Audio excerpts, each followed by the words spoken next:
Bible एक वर्ष में।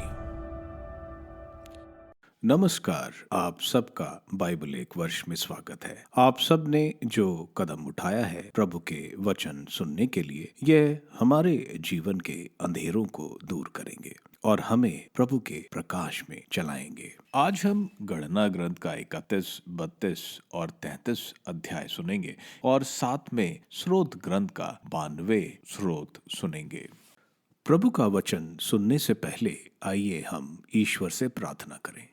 हे प्रभु, हम आपका वचन सुनने वाले हैं। हमारे मन की आंखें खोलें और हमें आध्यात्मिक प्रज्ञा दें ताकि हम आपको जान सकें और आपके वचन के अनुसार अपना जीवन जिए। यह हम मांगते हैं आपसे प्रभु यीशु के नाम, आमीन। गणना ग्रंथ अध्याय 31। प्रभु ने मूसा से कहा, तुम इजरायलियों का बदला मिदानियों से लो। इसके बाद तुम अपने पूर्वजों से जा मिलोगे। इस पर मूसा ने लोगों से कहा, तुम में से एक दल युद्ध के लिए तैयार हो जाए, वह प्रभु के नाम पर मिद्यानियों से बदला लेने जाए। तुम इजरायलियों के प्रत्येक वंश से युद्ध में 1,000 पुरुष भेजो। इसलिए इजराइल के प्रत्येक वंश में 1,000 मनुष्य चुने गए, अर्थात कुल 12,000 सशस्त्र सैनिक। मूसा ने प्रत्येक कुल के 1,000 पुरुष भेजे और उनके साथ याजक एलियाजर के पुत्र पिनहास को, जो पवित्र स्थान के पात्र और युद्ध की तुरहियां अपने साथ ले गया। इस प्रकार जैसी प्रभु ने मूसा को आज्ञा दी थी, वे मिदानियों से लड़ने निकले।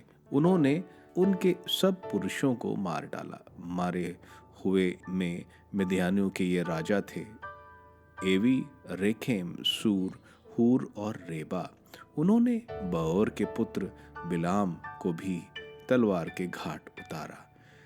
तब इजरायली लोग मिद्यानी की स्त्रियों और उनके बच्चों को बंदी बनाकर ले गए और उन्हें सब पशुओं, रेवड़ों और उनके सब सामान को लूट लिया। उन्होंने उनके सब नगरों और शिविरों को जला दिया। वे लूट का सारा माल बंदियों और पशुओं को ले गए। वे बंदियों को पकड़े हुए पशुओं की ओर लूट का सारा माल मूसा, एलाजर और इजरायलियों के समुदाय के पास यारदन नदी के निकट पर यरीको के सामने मोआब के मैदान में शिविर में ले आए। मूसा, याजक एलियाजर और समुदाय के सब नेता उनसे मिलने के लिए शिविर के बाहर आए। मूसा युद्ध से लौटने वाले सेनापतियों, सहपतियों और शतपतियों पर क्रुद्ध हुआ। मूसा ने उनसे पूछा, क्या तुमने सब स्त्रियों को जीवित छोड़ दिया है? इन्होंने तो बिलहाम के परामर्श के अनुसार पओर में इजरायलियों को बहकाया और इसके कारण प्रभु ने समुदाय पर महामारी भेजी। इसलिए सब लड़कों को मार डालो और उन स्त्रियों को भी जिनका पुरुष से संसर्ग हुआ है, किंतु तुम उन सब कन्याओं को जिनका पुरुष से संसर्ग नहीं हुआ है जीवित छोड़ सकते हो। तुम 7 दिन तक शिविर के बाहर रहो। प्रत्येक व्यक्ति जिसने किसी को मारा हो या किसी मृतक का स्पर्श किया है, 3वें या 7वें दिन अपना शुद्धिकरण करोगे। यह तुम पर और तुम्हारे बंदियों पर लागू है। तुम सब कपड़े, चमड़े और बकरों की बालों की बनी हुई और लकड़ी की सब वस्तुएं शुद्ध करोगे। याजक एलियाजर ने युद्ध में गए हुए सैनिकों से कहा, प्रभु ने मूसा को यह नियम दिया है, तुम प्रत्येक धातु को सोना, चांदी, कांसा, लोहा, रांगा और सीसा, अर्थात उन सब चीजों को जो अग्नि में भस्म नहीं होती हैं, अग्नि में डालकर शुद्ध करोगे। इसके बाद शुद्धिकरण का जल से उन्हें शुद्ध करोगे और वे शुद्ध मानी जाएंगी। किंतु जो अग्नि से भस्म हो सकती हैं, उसे केवल जल से शुद्ध करोगे। तुम 7वें दिन अपने कपड़े धोगे और तुम शुद्ध होगे। इसके बाद तुम शिविर में आ सकोगे। लूट का विभाजन। प्रभु ने मूसा से कहा, तुम याजक एलियाजर और समुदाय के मुखियाओं के साथ लूट के बंदियों और पशुओं की गिनती करोगे। तुम लूट का आधा भाग युद्ध में आए हुए सैनिकों को दोगे और आधा भाग समुदाय के अन्य लोगों को। युद्ध में आए हुए सैनिकों के भाग से तुम प्रति 500 बंदियों, गाय, बैलों, गधों और भेड़ों में से एक एक प्रभु को अर्पित करोगे।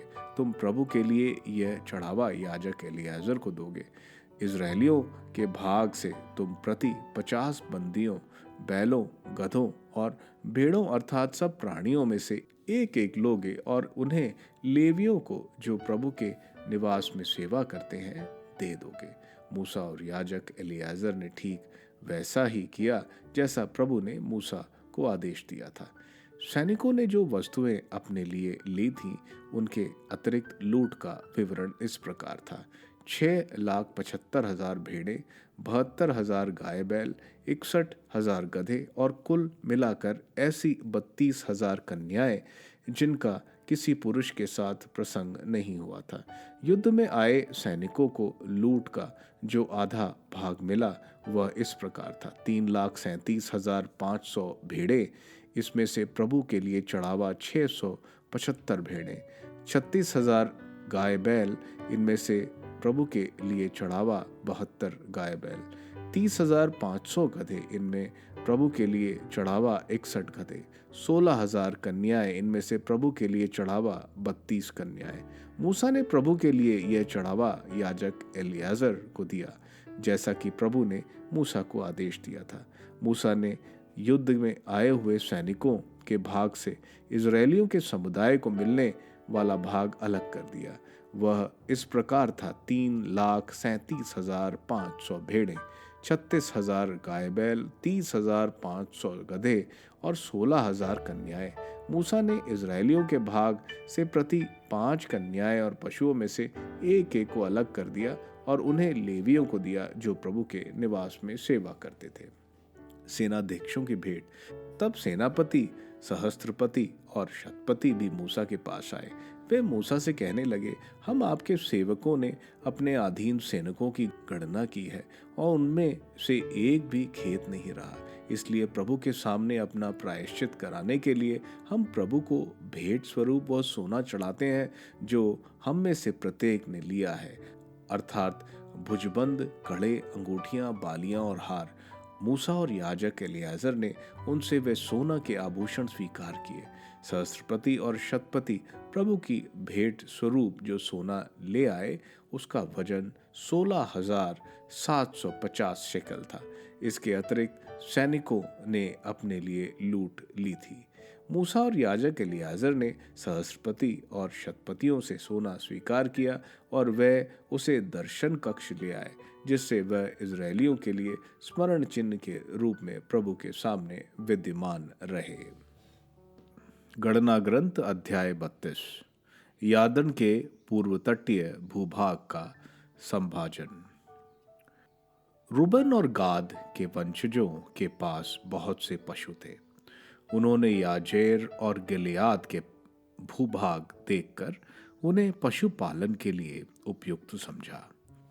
इसलिए गाद और रूबन के वंशजों ने मूसा, याजक एलियाजर और समुदाय के नेताओं के पास आकर कहा, अटारोट, दिबोन, याजेर, निम्रा, हेशबोन, एल आले, सबाम, नेबी और बाओन के ये भूभाग जिन्हें प्रभु ने इज़राइलियों के सामने पराजित किया है, पशुपालन के लिए उपयुक्त है और हम आपके सेवक के पास बहुत से पशु हैं।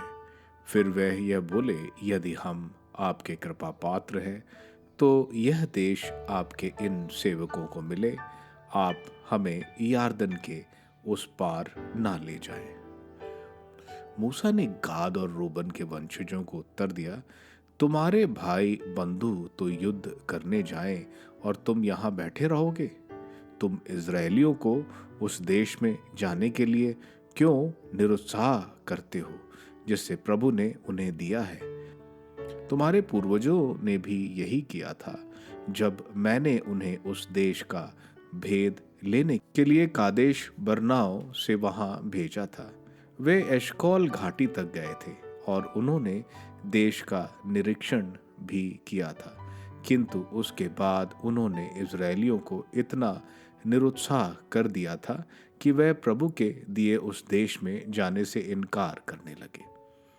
उस दिन प्रभु ने क्रोध में आकर यह शपथ ली थी कि 20 साल और इससे ऊपर का कोई भी पुरुष जो मिस्र से बाहर आया था वह देश नहीं देख सकेगा, जिसे मैंने शपथ पूर्वक इब्राहिम, इसहाक और याकूब को देने की प्रतिज्ञा की। यह इसलिए हुआ था कि उन्होंने सारे हृदय से मेरा अनुसरण नहीं किया था, सिवा यूफने के पुत्र कंजीली, कालेब और नून के पुत्र योशुआ के, जिन्होंने सारे हृदय से प्रभु का अनुसरण किया था। इस पर प्रभु ने क्रोध में आकर इजरायलियों को 40 वर्ष तक उजाड़ खंड में तब तक भटकने दिया था जब तक वह पूरी पीढ़ी मर नहीं जाए जिसने प्रभु को अप्रसन्न किया था। अब तुम पापियों की संतान अपने पूर्वजों के बदले इजरायलियों के विरुद्ध प्रभु का क्रोध भड़काने आए हो। यदि तुम उसकी ओर से मुंह मोड़ोगे तो वह निश्चय ही इस प्रजा को उजाड़ खंड में भटकने रहने देगा और तुम इन सब लोगों के विनाश के कारण बनोगे। इस पर वह उसके पास जाकर कहने लगे, हम यहाँ अपने पशुओं के लिए बाड़े और अपने बाल बच्चों के लिए नगर बनाएंगे। जब तक हम इजरायलियों को उनके स्थान तक नहीं पहुंचा देंगे तब तक हम शस्त्र सुसज्जित होकर उनके आगे आगे चलते रहेंगे। इस बीच हमारे बाल बच्चे देशवासियों बचे रहकर किलेबंद नगरों में निवास करते रहेंगे जब तक इजरायली अपने अपने दाएं भाग प्राप्त नहीं कर लेंगे तब तक हम अपने घर नहीं लौटेंगे। हम यार्दन के उस पार की भूमि में कोई दाएं भाग नहीं चाहते, क्योंकि हमारे दाएं भाग की जमीन हमें यार्दन के इस पार पूर्वी भाग में प्राप्त हो चुकी है। इस पर मूसा ने उन्हें उत्तर दिया, यदि तुम ऐसा करोगे, यदि तुम शस्त्र सज्जित होकर युद्ध करने जाओगे और जब तक प्रभु अपने शत्रुओं को नहीं भगा देगा और देश अपने अधिकार में नहीं करेगा तब तक नहीं लौटोगे, तो तुम प्रभु और इजरायलियों के लिए अपने कर्तव्य से मुक्त होकर वापस जाओगे और यह देश प्रभु की दृष्टि में तुम्हारा दाएं भाग होगा। किंतु यदि तुम ऐसा नहीं करोगे तो तुम प्रभु की दृष्टि में निश्चय ही अपराधी ठहराओगे और तुमको अपने पाप का दंड भुगतना पड़ेगा। तुम अपने बाल बच्चों के लिए नगर बसाओ और अपने गल्लों के लिए बाड़े बनाओ, किंतु अपनी प्रतिज्ञा पूरी करो। इस पर गाद और रूबन के वंशों ने कहा, हम आपके सेवक वैसा ही करेंगे जैसे हमारे स्वामी का आदेश होगा।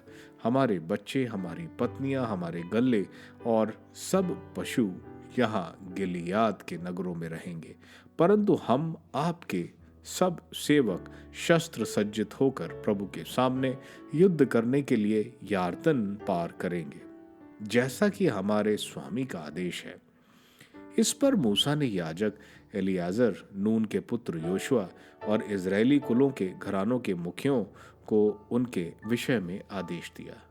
मूसा ने उनसे कहा, यदि गाद और रूबन के सब वंशज प्रभु के सामने शस्त्र सज्जित होकर तुम्हारे साथ यार्दन पार करेंगे, तो जब वह देश तुम्हारे अधिकार में आ जाएगा तब तुम्हें दाएं भाग के रूप में उनको गिलियाद देना होगा। परंतु यदि वे शस्त्र सज्जित होकर तुम्हारे साथ उस पार नहीं जाएंगे तो उन्हें तुम्हारी ही तरह कानान देश में दाएं भाग प्राप्त होगा। गाद और रूबन के वंशजों ने उत्तर दिया, प्रभु ने आपके इन सेवकों को जैसी आज्ञा दी है हम वैसा ही करेंगे। हम प्रभु के सामने शस्त्र सज्जित होकर कानान देश जाएंगे, किंतु यार्दन के उस पार की भूमि ही दाएं भाग के रूप में हमारी होगी। तब मूसा ने गाद और रूबन के वंशजों और यूसुफ के पुत्र मानसे के आधे कुल को अमीरियों के राजा सेहोज का राज्य और वाशन के राज्य ओग का राज्य, नगरों और उनके आसपास की भूमि के साथ दे दिया। गाद के वंशजों ने दिबोन अरोइटर, अत्रोत शफान, याजेर, योग बहा, बेत निम्रा और बेत हारान नामक किलाबंद नगरों का पुनर्निर्माण किया तथा गल्लों के लिए बाड़े बनाए। रूबन के वंशजों ने हेशबोन, एल आयल और किरताइम को फिर से बसाया था, नाम बदलकर नेबो और बालमोन को भी। उन्होंने जिन स्थानों का पुनर्निर्माण किया उनका दूसरा नाम रखा। मानासे के पुत्र माकीर के वंशज गिलियाद गए और उसे जीतकर वहां के निवासी अमेरियों को वहां से भगा दिया। इसलिए मूसा ने मानासे के पुत्र माकीर को गिलियाद दे दिया और वह वहां बस गया। मानसे के पुत्र याईर के कुछ गांवों को जीतकर उनका नाम होतर याईर, याईर के गांव रखा। नोबर ने आसपास के गांवों सहित कानान को जीतकर उसका नाम अपने नाम पर नोबा रख दिया। गणना ग्रंथ अध्याय 33 पड़ाव स्थलों की नामावली। जब इजरायली लोग मूसा और हारून के नेतृत्व में अपने अपने दलों के क्रम से मिस्र देश से बाहर आए तो उन्होंने निम्नलिखित स्थलों पर पड़ाव डाला। मूसा ने प्रभु के आदेश के अनुसार उनकी यात्रा के पड़ाव के नाम इस प्रकार लिपिबंद किए। पहले महीने में उस पहले महीने के ठीक 15वें दिन उन्होंने रामसे से प्रस्थान किया। पास्का पर्व के दूसरे दिन इजरायली सब मिस्रियों के देखते देखते विजय घोषणा करते हुए निकल आए। उस समय मिस्री लोग अपने अपने पहलौठे को दफनाने में व्यस्त थे जिसने प्रभु ने मार डाला था, और प्रभु उनके देवताओं को भी दंड दे रहा था। इजरायली लोग ने रामसे से आगे प्रस्थान कर सुकोत में पड़ाव डाला।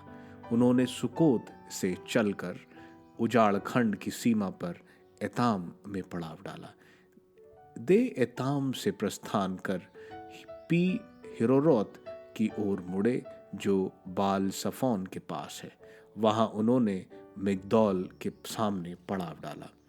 पी हेरीरोत से प्रस्थान कर और सागर पार कर वे उजाड़ खंड पहुंचे। एताम के उजाड़ खंड में 3 दिन तक यात्रा कर उन्होंने मारा में पड़ाव डाला।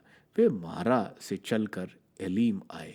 एलीम में पानी के 12 सोतों और खजूर के स्तर वृक्ष थे।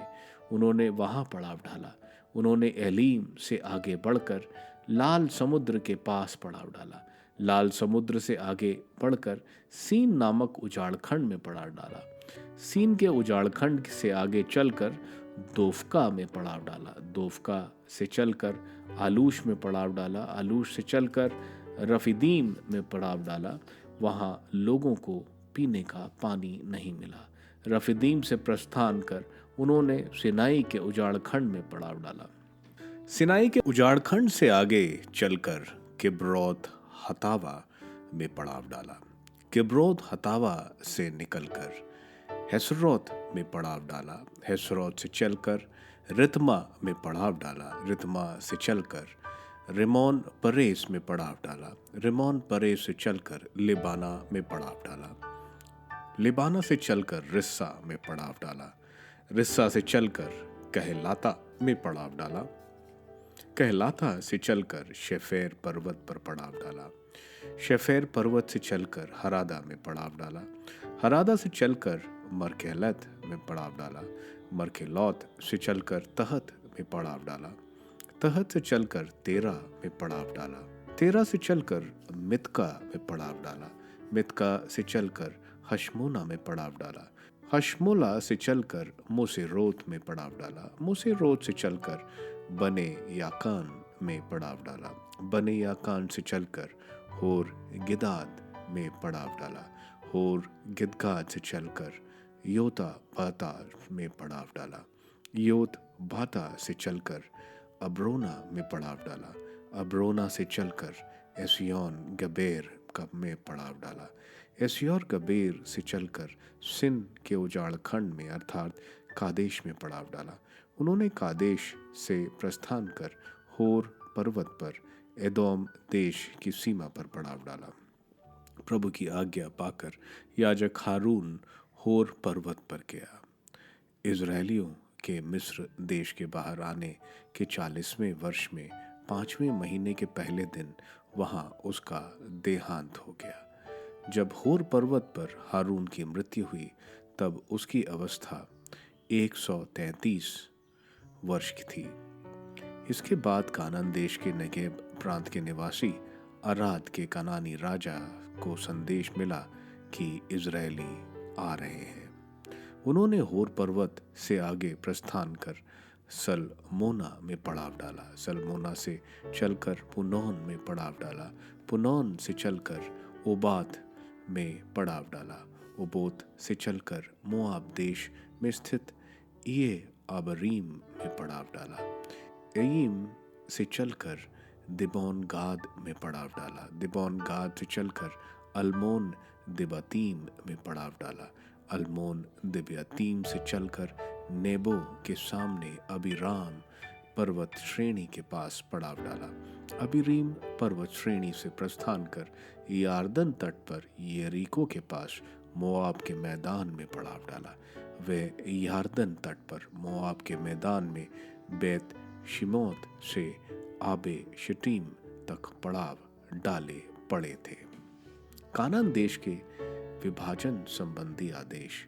यार्दन के पास यरीको के सामने मोआब के मैदान में प्रभु ने मूसा से कहा, इज़राइलियों से कहो, जब तुम यार्दन को पार कर कानान में प्रवेश करोगे तब उस देश में सब निवासियों को अपने सामने से निकाल दो, उनकी पत्थर की मूर्तियों को तोड़ो, उनकी सब ढीली प्रतिमाओं को तोड़ो और उनके सब टीले वाले पूजा स्थलों को नष्ट कर दो।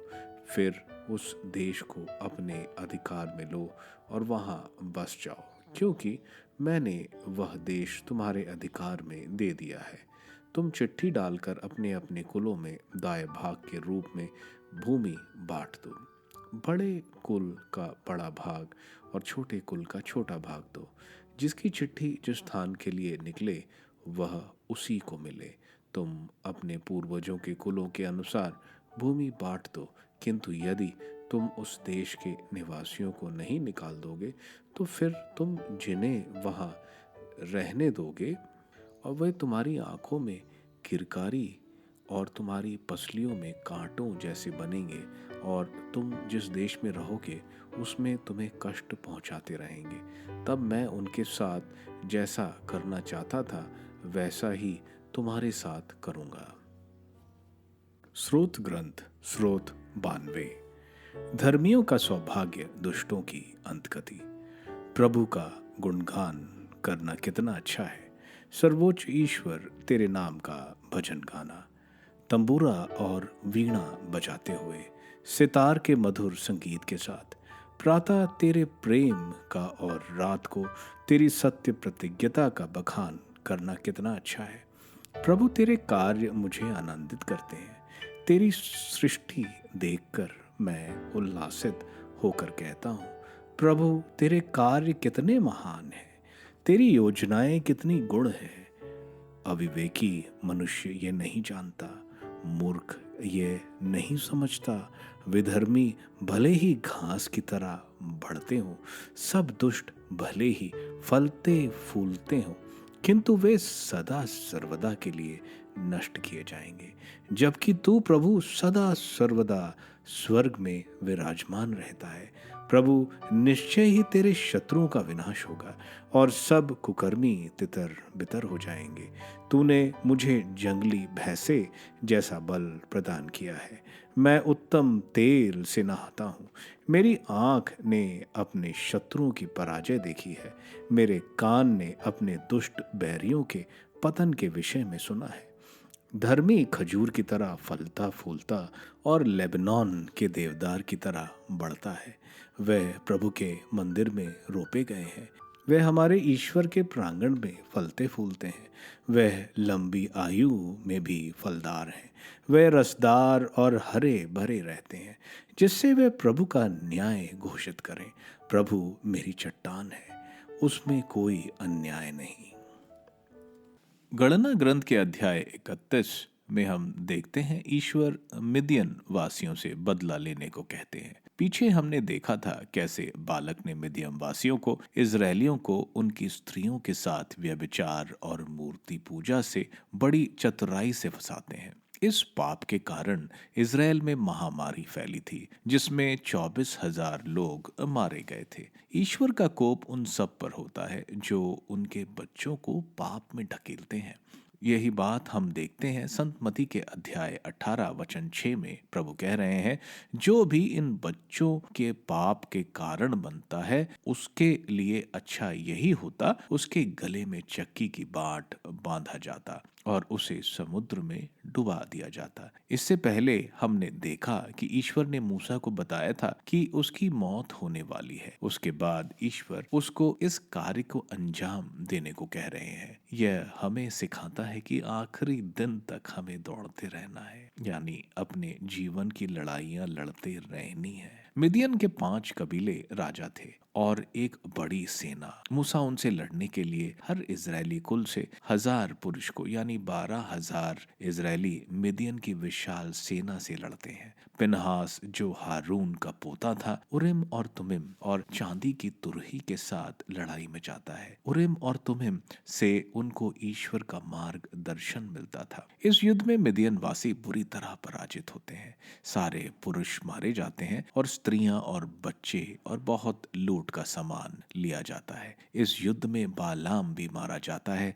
वह धार्मिकता में मृत्यु चाहता था, लेकिन उसके लालच और संगत की वजह से वह एक हिंसात्मक मृत्यु प्राप्त करता है। मूसा यहाँ बोलते हैं बालकों और स्त्रियों को मारने को, क्योंकि बालक ऐसा ना हो कि बड़े हों और विद्रोह करें। स्त्रियों को, क्योंकि उन्होंने इजरायलियों को व्यभिचार कराया था और वे पाप में थी। उनमें मंदिर की पूजा में वे वेश्यावृत्ति करते थे, अपने बच्चों की बलि चढ़ाते थे और उन्हीं की वजह से इजराइल में महामारी फैली और 24,000 लोग मारे गए। युद्ध से जो आए उन सबको 7 दिन कैंप के बाहर रहना था ताकि उनकी शुद्धिकरण हो सके। जो वस्तु आग से शुद्ध हो सकती है उसे आग से, बाकी के शुद्धिकरण कलोर के पानी से तीसरे और 7वें दिन किया गया। उसके बाद ही उनको कैंप में आने के लिए अनुमति दी गई। इजरायली सैनिकों के सारे कमांडिंग ऑफिसर्स मूसा को कहते हैं कि उनका एक भी सैनिक नहीं मारा गया,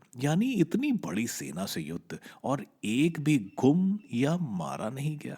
यह ईश्वर की रक्षा को दर्शाता है। इसके लिए कमांडिंग ऑफिसर्स ईश्वर को 16,700 शेकल चढ़ाते हैं। सारी लूट सैनिकों और जो लड़ने नहीं गए सब में बराबर बांटा गया। पुरोहितों को भी लूट का 5वां हिस्सा मिला। अध्याय 32 में हम देखते हैं गाद और रूबन यार्दन नदी के पार नहीं जाना चाहते, क्योंकि उनको गेजेर और हेब्रोन का इलाका पशुपालन के लिए बहुत उपयुक्त लगा।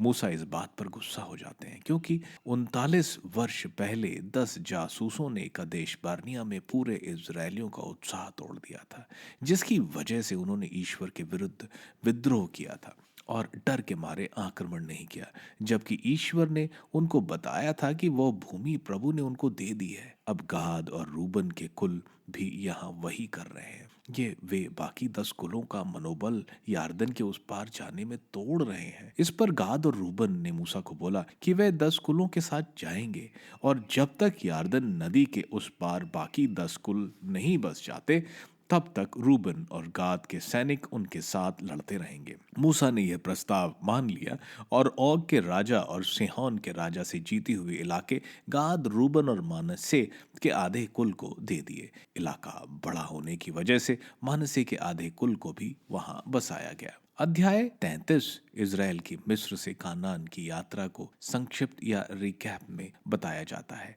12 पड़ाव यानी कैंप उन्होंने मिस्र से सानाई तक लगाए। 21 पड़ाव यानी कैंप उन्होंने सानाई से दूसरी बार जब कादेश बर्निया आए तब लगाया। 9 पड़ाव या कैंप कादेश बर्निया से मोआब के मैदान तक लगाए। प्रभु कानान देश को कब्जा करने पर बोलते हैं कि वहां के सब कानान निवासियों को निकाल देना, उनके गलत तरीके का पूजा स्थल गिरा देना। अगर कानान निवासियों को नहीं निकाला जाए तो ये इजराइल के लिए नासूर बन जाएंगे और उनकी गलत प्रार्थना शैली ईश्वर के कोप को भड़काएंगे। ईश्वर और इजरायलियों को ईश्वर वहां से भगाएंगे। इसके साथ प्रभु उनको कुलों को जमीन का बंटवारा कुल की आबादी के अनुसार और जगह चिट्ठी डालकर दी जाने के बारे में बताते हैं। स्रोत ग्रंथ के 92 स्रोत एक धन्यवाद का स्रोत है। यह स्रोत विश्राम दिवस यानी सैबत के दिन गाया जाता है।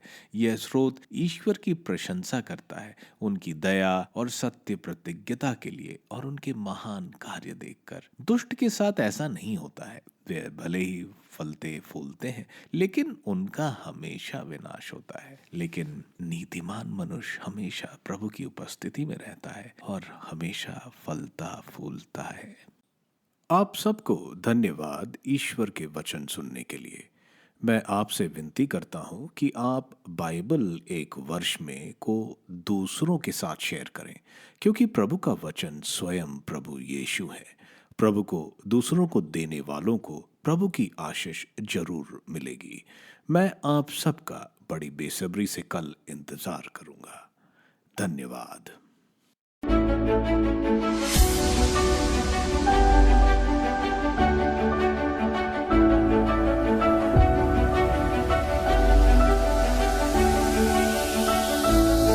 बाइबल एक वर्ष में